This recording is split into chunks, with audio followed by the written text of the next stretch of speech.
بسم اللہ الرحمن الرحیم۔ میرے سوشل میڈیا کے ساتھیوں دوستوں، کیسے؟ امید ہے کہ آپ سب خیر خیریت سے ہوں گے۔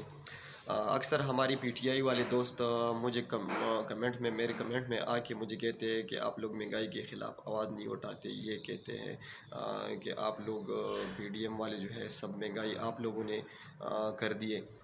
بالکل ہو سکتا ہے کہ اس میں کچھ ہاتھ اس دور حکومت کا بھی ہے، لیکن آپ کے سامنے میں یہ ریٹ لسٹ تھوڑا شیئر کرنا چاہتا ہوں آپ کے ساتھ۔ گھی کا ریٹ 140 روپے 2018 میں تھا۔ جب عمران خان کی حکومت آئی تو یہ 450 تک پہنچ گیا۔ چینی 55 روپے سے 90 روپے تک پہنچ گئی۔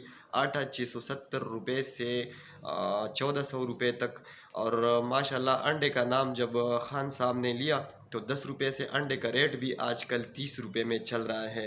اور اسی طرح دالوں کے ریٹ بھی آسمانوں سے باتیں کرنے لگی ہے۔ یوٹیلیٹی سٹور پہ اگر جائیں تو آٹے، چینی اور گھی کا کچھ نہ کہو۔ یہ چیزیں تو نہ اس ٹائم میں ملتے تھے اور نہ آج ملتے ہیں۔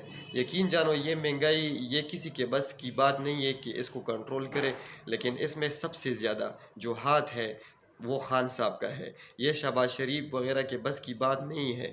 بس اللہ ہمارے ملک کو بچائے، ہمارے ملک پہ اللہ رحم کرے، اور آپ لوگ کوشش کریں کہ 5 وقت نماز پڑھے اور اللہ سے معافی مانگے، تو ایسے حکومتیں ہماری اوپر انشاءاللہ دوبارہ کبھی مسلط نہیں ہوگی۔